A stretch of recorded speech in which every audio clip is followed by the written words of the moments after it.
Episode of Victoria and Emily After Dark. Instead of Emily, I have my friend and soul sister and absolute best friend Emma here with me today, simply because yesterday when I asked people to help co-host because Emily was on vacation / doing some family events.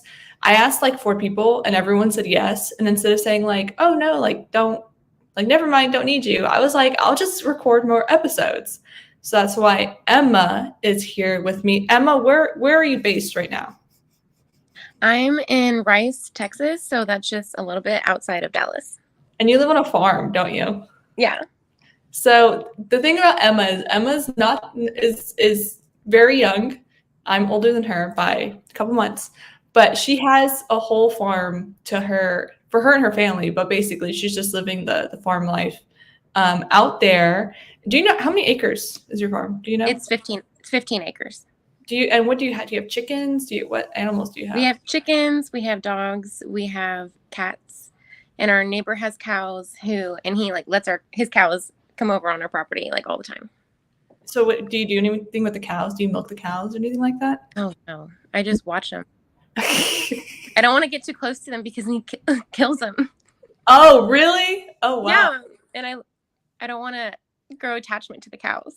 Has he ever offered to eat meat with like hey, yeah, like happening? Yeah, like he'll give us like steaks and stuff. That's why I don't want to like get too close to him, because I know that he's gonna give us like their meat. Is it good? Yeah. Is it better? I was gonna say, is it better than like, I don't know, like a steak from a steakhouse? I don't know. I mean, it's pretty comparable. Okay. I don't cook it. Galen cooks it. Okay. My husband, yeah. So. I was gonna say Galen's her husband, Yeah. We were just talking about, so sad news, there was a shooting at the Texas State Fair last night. Right. And Galen was like, what did you say he wanted to do? He was like, I'm going to start bringing a vest, like a bulletproof vest to the fair. I'm like, bro, no, we can't do that. Because if I saw someone coming in with a bulletproof vest, I would be like, oh, that guy has a gun. Well, they put him like under your clothes. Oh, that's true. But they're real low-key. Do you think how many people in Texas, in Dallas, on a daily basis, let's say you're doing your job, you're going to the grocery store and then you're heading home, how many people do you think you come across wearing a bulletproof vest? Not many. Not many? I don't think so either, to be honest. But I wonder more at school because they have those bulletproof backpacks now. Do they really? Yeah, they do. I had no, okay. That's honestly so sad, but it's also probably a good, I don't know, just something to think about when your kids are going to school in Texas. Okay. Yeah, so sad news, but apparently they caught the guy last night. Yeah, they got him. Okay. They're in custody or something. And they identified everybody involved. So, and it's all non-life-threatening injuries. So everybody's okay. Yeah. But it's still scary. Yeah, it's like the best possible outcome. But since we're talking about the fair, I want to show you something. You might have to squint to see this on screen. And you need to tell me if this was at the Texas State Fair. Okay, hold on. Let me show you. So it's a man in a cotton candy booth. Like the whole booth looks like cotton candy, like just a cotton candy machine. He looks like he's inside a cotton candy machine. And he is struggling. He has cotton candy all over his hat. That is so funny. I'm dead. That would be me. Because it actually looks kind of hard because it's sticky and there's bad. My mom. But she would be in heaven. Oh, does she like cotton? Oh, that's right. Your mom does like cotton candy. Yeah. She'd be like, oh my God, this is the best day of my life. Yeah. For some people, it's the best day. For others, it's absolute hell. Yeah. I don't think that was at the fair. That didn't look like it was. I've never seen a cotton candy station look like that at the fair. Okay. But it was at some fair, probably in the United States. Yeah, so it looks like I honestly thought it was the Texas State Fair because it came across my Instagram feed yesterday or this morning or something, and the Texas State Fair is going on, so it's like, oh, I bet you it's one of those booths that is there, but again, we didn't see it. Right. Okay, so we talked about Texas State Fair. did you get anything before we get into like our actual part of the interview? What was the craziest thing you've gotten at the state fair this year? Have you tried anything crazy? Nothing like crazy, but Galen and I did have some like elote nachos that were really good. Ooh, that does sound really good. They were like loaded elote nacho fry, and then we also got some fries. Like it was just all loaded. It was all really good. Yeah, that's the thing about the Texas State Fair is you just go there knowing you're gonna try something absolutely outlandish but so good. Oh, and I had that whipped cream sandwich. Oh, that looked really good. Yeah, that was good. That looked really, really good. Okay, so Emma, what do you do for a living? I am a hairstylist in Dallas. And so how is that like being a hairstylist in Dallas? Like, do you have picky clients? Sometimes, but everybody's pretty good. All the clients I have are really, really great. Oh, okay.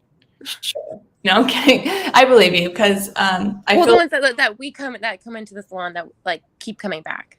Yeah, because I have a feeling like you wouldn't accept clients that weren't. Right. Yeah. If it's not a good fit, you kind of know after the first time. Have you like denied a client after the first time or even initially? Yeah. There was one time that a client came in and was just like super disrespectful. And we were just like, because I work with other stylists, they were like, us as a collective, we were like, this is just not a good fit. We can't do your hair today. We cannot provide the service. Thank you for coming. You need to leave. Yeah. So she left and she was like, F all of y'all, or no? Yeah. And then I blocked her. Oh. Wait, how low do you have to be in life for you to be blocked by a group of hairstylists? Because you're just and then I had to block her, and then she like called the owner of the building and was like complaining about us, and it was like, well, we're all independent. Yeah.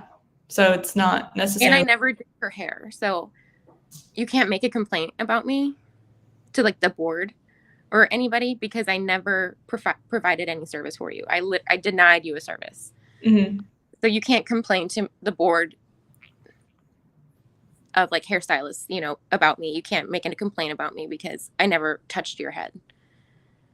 How big of a deal would it be if there was a complaint to the board? I mean, there would be like, worst case scenario, like, you know, you get, like people can sue their hairstylists, you know, for bodily harm or, you know, personal injury, or even like emotional damage. Oh, wow. You know, if you like cut all their hair off, you know. Oh, true. So, yeah, I'd be pissed. You know, like if someone like a hairstylist just like shaves your head off, you know, and shaves your hair off, you know what I mean? Like, there'd be like if there's a complaint, they would be made to the board, and then you could get like your license revoked if they like they do an investigation. Okay. But if I never provided any service for you at all, then it's not. You can't say that I did it wrong or that I messed up or that I hurt you or, you know, because I never did anything. Yeah. What are some red flags do you think would be both on, well, let's start with like, let's start on the hairstylist side because we already kind of talked about clients, but like what would be like a red flag? Like if I wanted to go in and get a consultation for hair, like to say to like dye my hair or get extensions, what would be a red flag where you would be like, no, she's doing it wrong? Well, if she's just like, if your hairstylist just isn't listening to you, like the consultation is like the most important part to see if it's like a good fit. Would it be weird because the consultation is like different than the like actual appointment, right? Like you normally take right before the appointment about 15 minutes to talk to the client about their hair. Okay. So it's right before the service. Right before. Okay. So if the same day, if you're like, hey, I want right. Sometimes for extensions, I'll have them come in a few days before, an appointment before, and I'll talk to them and make sure that they really want it because extensions are a bigger financial investment. It costs a lot of money to do a full head of hair. So that I don't do on the same day, but every other consultation I'll do on the same day on the spot. What is the most expensive appointment you've had? Like how much? Well, it depends like if it includes the cost of hair, because that doesn't include like my labor and materials. Uh-huh. But just the cost of hair is over $1,000. And then the labor will be about $600. Oh, wow. That is including materials, like total. So, I mean, it will be around $1,500 wow for one appointment. or more. But I don't get the cost of the hair. Yeah, that's true. Because okay, that makes sense. That goes to the company. Okay, that's crazy. Oh, $1,500. I can't imagine like going to a hairdresser and being like them saying $1,500 for an appointment. Well, like but, so the hair is like $1,000, and then like the highlight would be another like $200, and then the extensions would be like another $200, and then a haircut would be another $100. So it'd end up, it adds up. Yeah, it does add up. And even with my like 3 times a year haircut, it adds up. It's like $60, and it's crazy. And I go to Emma when I can, but I live in DC, and so I think I've actually the last couple of haircuts has been you, like solely. Right. Yeah, you have really long hair now. Yeah, I don't trust people. It's been a while. Yeah, I know it really has. Like I need to get it cut. I don't think I can wait until Thanksgiving when I'm back in Dallas. So I'll probably have to find someone and tell them. I'm sure there's someone good in DC. Yeah, I'm sure there are, but I don't want to waste my time looking for them. No, I'm very lazy when it comes to my hair, so that's why it's long, not because of any other reason than laziness. So it's really horrible. Okay, so there was one story I wanted you to bring up that I think was so like when you told me it, I thought it was absolutely hilarious, and it's about one of your clients and the pet that they have. Okay, well she's actually not a client. Oh, she's not a client. That's just Nancy's friend. Oh, that's a friend of the person you were. Okay. Right. So it's just a friend of one of my coworkers. But they have 2 spider monkeys that live in their house with them. Okay, so with her. I think it just with her. I mean, she's single. I mean, that may say something about why she has spider monkeys. I mean, I don't like spider. How big? They're not that big, are they? They're pretty. No, they're like baby sized. Baby size, yeah. And do they wear diapers? Yes. And they run around the house. That's too much. That's too much. What killed me was that they sleep in bed with her. Oh. I'm terrified that a monkey would eat my face, to be honest. Well, that's what my coworker said. She was like, I think they turned on me. Like, they hate me now. Like, they were looking at my skirt. They were biting me. They were like pulling at my clothes. She was like, it was horrible. Yeah, no, I don't trust. She was like, get away from me. How long has she had them for? Do you know? Well, she's had one and then she got another. How much? So I don't know how long she's had them both, but one's like 3. Okay. I'm looking up how long do spider monkeys live for? How and they're long? Expensive. How expensive were hers? Do you know? I think they're in between like $15,000 and $20,000. What do you even get? Do you know where she got them from?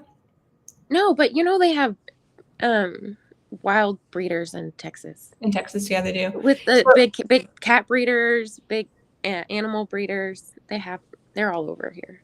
Exotic animals.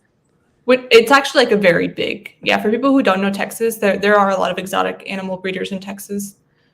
So it says that spider monkeys live in the wild for about 22 years, but in captivity, they can live up to 40 years. See, that's awful. That is so long. And you have to take... I'd rather tortoise.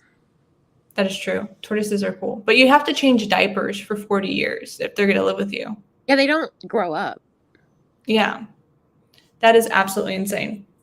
So another thing that I want to talk to you about, because we don't really talk about like pop cultural stuff. Well, sometimes we do. But there was something that happened this past week in the pop culture world that kind of made headlines, which is Jada Smith basically coming out and saying that she and Will Smith are no longer or have not been actually. Not only are they no longer together, but they have not been together for years, since 2016. What?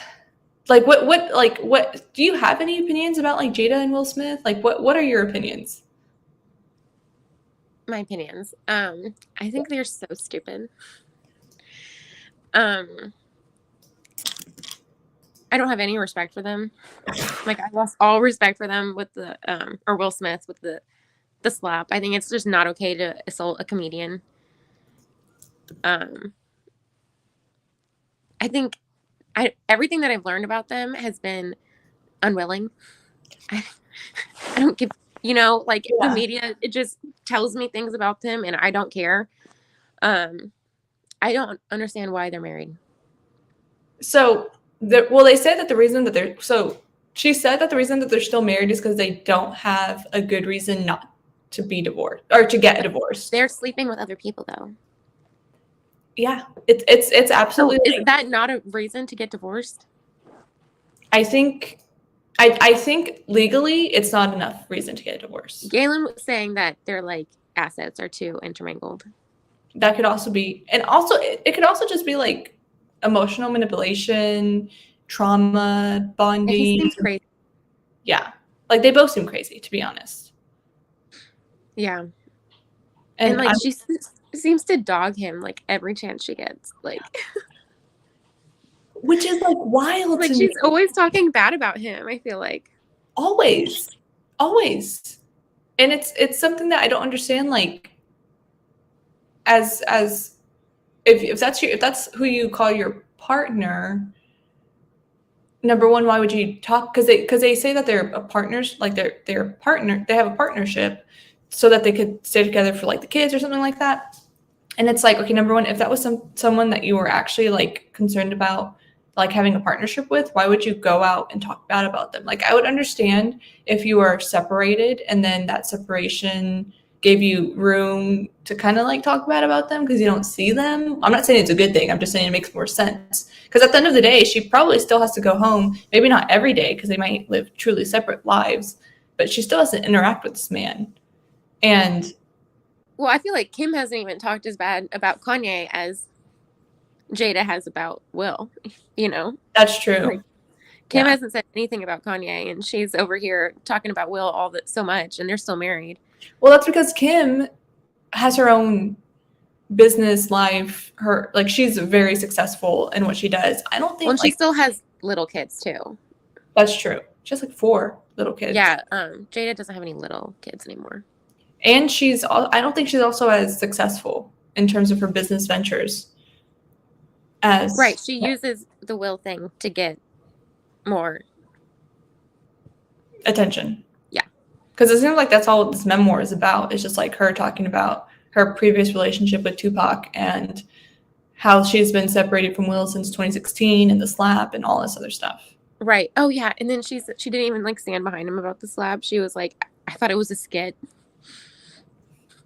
It's just so humiliating and so annoying that I have to, it's humiliating for him and it's annoying for me as a consumer of media to like be looking through my X feed or Twitter feed or whatever and trying to like because I work for a media company and trying just to like follow along to like certain political events that are happening. And then I see Jada Smith talk about Will Smith and of course I click on it because I'm still a teenage girl at heart that loves drama. And I'm like, yeah. I hate myself for like wanting to know what, BS she's saying about. Yeah. Like, let me see what she's saying now. Exactly. Okay, so I want to show you one more thing completely unrelated to the topic that we were talking about. Simply because I saw this morning when I was on the metro, and I was like, I want you to tell me if you would do this for $1 million. Okay, it's nothing like gross, but it is pretty scary. You might also have to like look. It might be pretty loud. Yeah, you might have to squint and see what I'm talking about. I saw this and I was like, oh, it can't be that scary. And then it got to the end and I was like, oh, that's pretty scary. So. Oh, is she going to do a high jump or something? Yep. With me, we're in the famous walkway. Look underneath you. The pool is empty. kind of terrifying, but we're gonna go all the way to 20 meters and do a high dive. The trick of the day is gonna be a dive that I used to compete, but I upped my degree of difficulty to a harder dive. It wasn't getting amazing scores, so I wasn't scoring as much points as this dive used to score. Walking backwards is so scary. We're going back in degree of difficulty to a slightly easier dive because I want to get those big scores again, and I'm excited to compete it again. Wish me luck, a bit nervy, and we're gonna have fun. Mwah. There's the gorgeous 20 meter. She's glowing for us today. It's gonna be a good dive. This is where we set ourselves free. You're only on 18 meters. You got 2 more to go. Why am I trying to make jokes right now? Like, I'm really nervous. We're just gonna be brave, do 3 flips, and somehow land on our feet.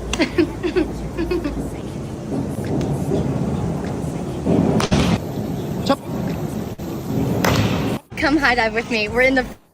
Would you do that? Oh, no. No, for $1 million. Oh, for $1 million? Maybe. I would also. Well, I can't flip. I can't flip. If I could just do a pencil dive down. Yeah, no, yeah, it's like a straight pencil dive. For $1 million? For $1 million. Yeah. So that's 65 feet. 20 meters is 65 feet. So it's like 6 stories? I don't know if that's how stories are. I think it is. So I honestly really have to think about it, because I have a feeling that I would get to the very, like, I would say yes, and then I would get to the very top and I would freeze. I think that's something that would happen to me. So I get very, very, because Someone could just like fling me off, then yeah. That's true.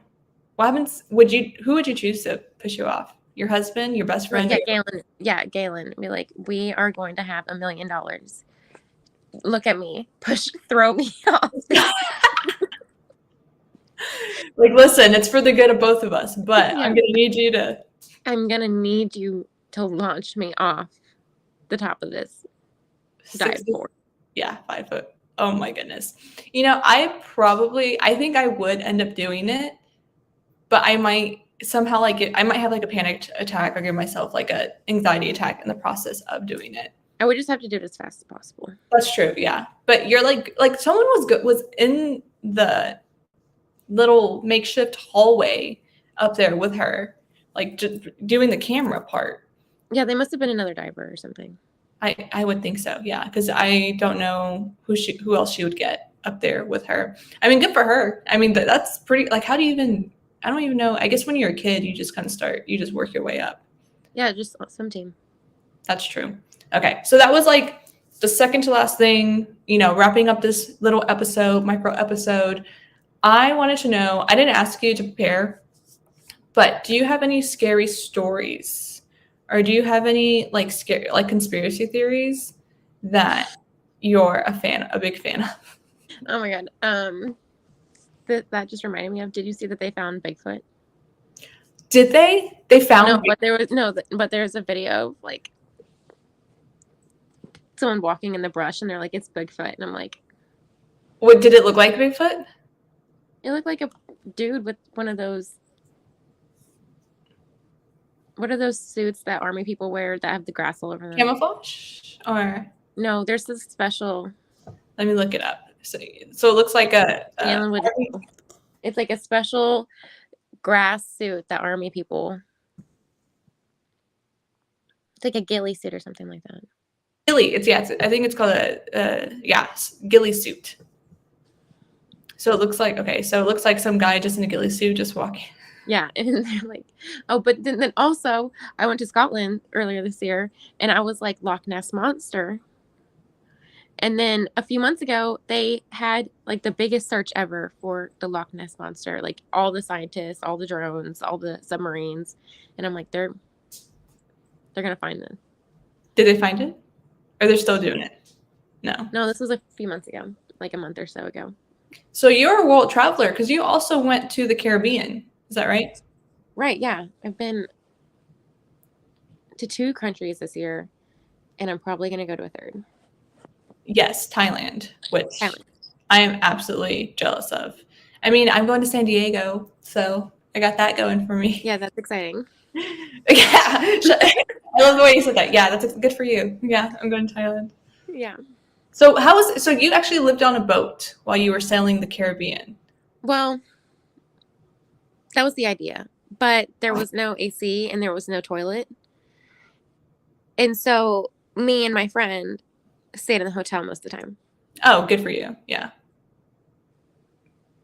But since we've left, my dad's already installed the toilet. Good. Well, he should have done that before. I know. But he's going to install an AC before we go next time. That's good. So next time when we go, it'll be like. I'm looking forward to it. I will definitely go to the Bahamas or Caribbean, or I don't know. Maybe I should learn more geography. It's the Caribbean. I learned that the Bahamas and the Caribbean are different. Yes. The Bahamas is closer. Oh, okay. And the Caribbean is by Brazil. Oh, really? Yeah, it's like really far south. I did not know that. I thought they were like kind of like stacked on top of each other. No, we were like almost by Venezuela, kind of. Oh, wow. Interesting. I mean, like, I hope I'm not, I hope I'm not just blowing smoke up your ass, but I'm pretty sure it's more south than the Bahamas, that's for sure, because there was a hurricane and it dodged us. That's right. Yeah. I was like texting you like, are you okay? Yeah, because the hurricanes normally hit more south, more north. Oh, north. Okay. And my dad's boat is normally okay because it's so far south. Interesting. Well, that's good. That's smart too, just to keep it docked down there. Yeah, he was talking about bringing it to Florida. I'm like, no, just leave it. No, yeah. Especially right now, because it's hurricane season right now. Yeah, I mean, he's definitely not going to move it now. Yeah. Okay. So that was our little micro episode that we had. Emma, thank you so much for being a guest host. You are absolutely entertaining, lovely, funny. And there's a reason why you're my best friend. It's because a lot of people I love you so much. Oh, I love you too. All right, Emma, and everyone else, I hope you enjoyed this micro episode. Let us know if you want us to do more. No promises that we can, simply because Emily and I have full-time jobs outside of this. But I hope you enjoyed. All right, goodbye, y'all.